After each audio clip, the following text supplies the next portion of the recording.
We got one more comic coming up tonight. He's a brilliant comedian. He's a very funny guy. The other three guys that came up here, totally not funny, but for some reason everything they said made you laugh. I don't get it. They were giving lectures. This guy's doing a stand-up set.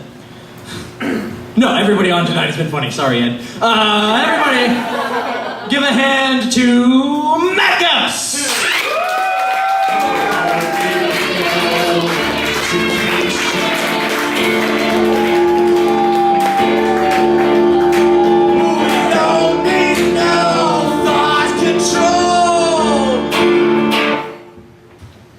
All right, so man,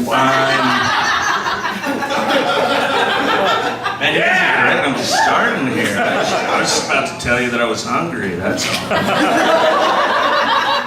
I'm hungry, and what am I going to do to satiate a me-sized appetite? Where am I going to go? I'm going to go to Wayne and Larry's, because it's the bar at the bowling alley, and nothing whets my appetite like the smell of white trash pheromones and old shoes.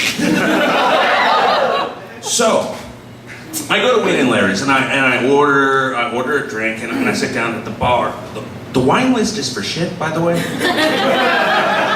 So I sit down at the bar, and it's an immutable law. It's written in stone that I sit down at a bar by myself, and I inevitably sit next to the guy who's still recovering from the repetitive head trauma, probably self-inflicted.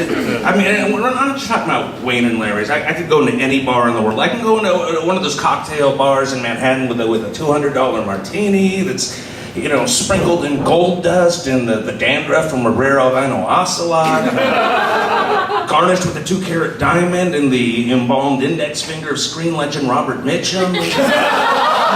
And I sit down, and I sit down next to the guy that looks like Doc Brown from Back to the Future, except he's been hit in the face with a Buick Skylark and rolled in human excrement. And he's been sitting there all day long just waiting for me to sit down and tell me about how every time he sees the American flag, he can't get an erection for weeks. That's who I sit down next to at the bar. So I sit down at Wayne and Larry's, and I order the drink. Bartender just disappears, obviously. And not 5 seconds later, I hear this voice to the left of me just go, "Hey." And since this happens so frequently, I do what I always do. I stare straight ahead, because I convince myself this guy cannot be possibly talking to me. He's talking to the bartender. He's talking to the Filipino woman that he met on the internet. He's not talking to me. But not 10 seconds later, I hear this voice to the left of me. He goes, "Hey."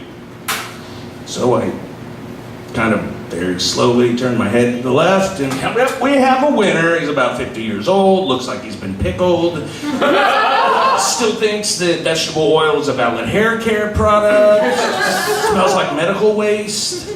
And he's got sitting next to him on the other bar stool next to him this big, gigantic, full-size suitcase that he has brought to the bar, like you do. Where else do you keep your knives? And he looks at me, and then I look at him, and I say, "Hey." I'm being friendly. I say, "Hey." And he points up at the TV screen behind the bar, and he goes, "Hey, you know who you look like?" Oh, well, that's a stupid question. Of course I know who I look like. I look like a young Denzel Washington. I'm not going to come off like an arrogant asshole, so I'm going to let him say it. So I say, no, who do I look like? You ever seen that movie Knocked Up? And then he proceeds to quote the entire movie Knocked Up to me, one line at a time.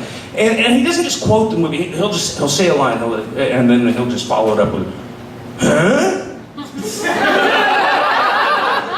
Like he'll say some line from, I don't remember, generic Judd Apatow dialogue. "Hey man, women are a total drag. Ha, you're gay."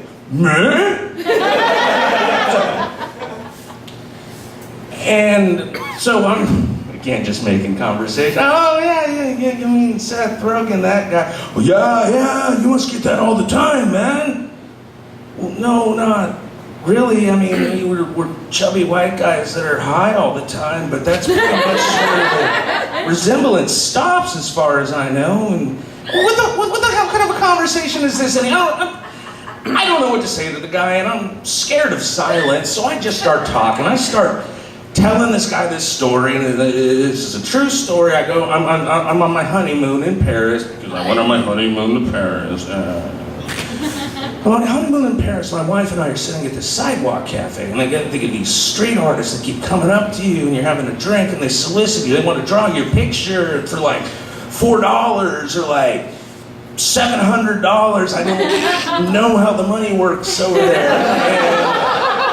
And you kind of shoo them off. You kind of go away. No, I'm not giving you this monopoly money for whatever you're. And there's this one guy. He's really persistent. And this is his pitch. He comes up to me, and this is during the 2008 election, and he just keeps coming up to me. Barack Obama. Oh, Hillary Clinton. Oh, Barack Obama. You know him. Yeah, I've heard of these people. Well, just go away. Just have a nice drink here. And he decides after the sixth time he's going to change his pitch. So then he walks up to us and he goes, and he just ignores me entirely and looks at my wife and goes, ha, you know him, mademoiselle, you know him sitting right next to you, know who he looks like? You seen that movie, The Lord of the Rings? You know that Sam? You know him? And this is hilarious, but inside I get it because, Seth Rogen, no, gay hobbit, yeah.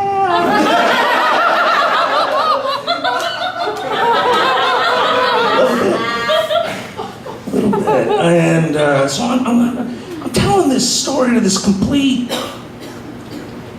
nut bar of a stranger at the bar, and I'm just talking to fill up the silence because he's just staring at me, just wide-eyed, unblinking, and I'm talking, and I'm starting to make stuff up like, yeah, and then I got arrested at the Paris airport because apparently arson's still frowned upon in France. And I just go, and the guy keeps staring at me, and I get unnerved, and finally I just stop in mid-sentence. I got nothing. There's nothing else, and the guy's still staring at me. And I'm staring back at him, and I'm thinking, what is this guy thinking? This guy's thinking, God damn, every time I go to the bar, I sit next to the crazy motherfucker. And he says nothing, and I'm just thinking, what is this guy thinking? What is he thinking? And he leans into me, and he goes, in France?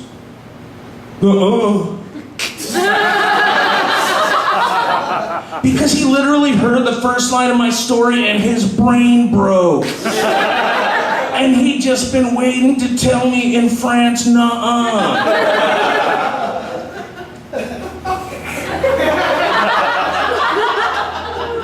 Again, I got nothing to say to this guy.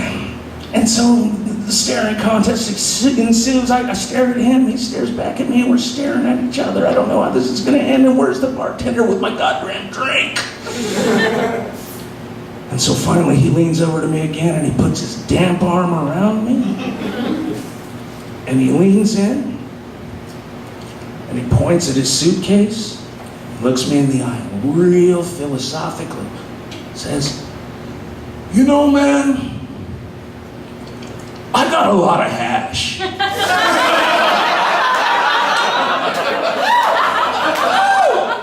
And speaking of the best day of my life,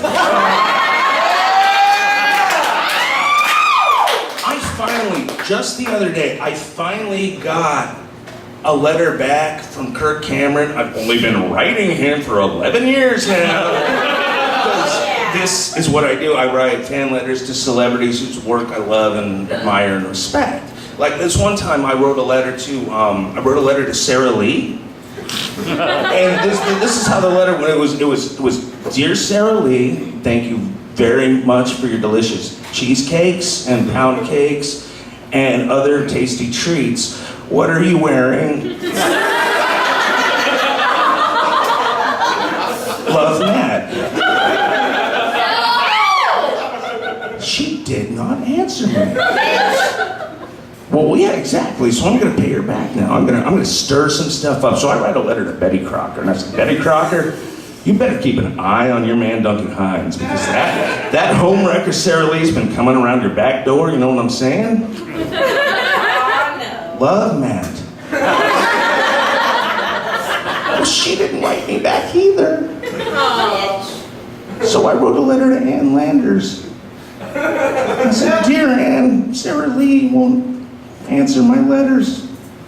And get this, not 2 days later, and this is a completely true story, Ann Landers was found murdered. Coincidence?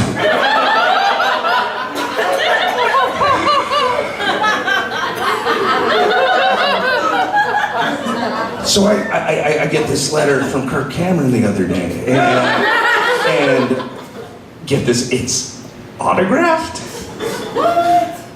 by a California Circuit Court judge, because technically it's a restraining order. So this just goes to show my theory that most celebrities are humorless assholes, except for Sarah Lee, who's a goddamn murderer. Thanks, everybody.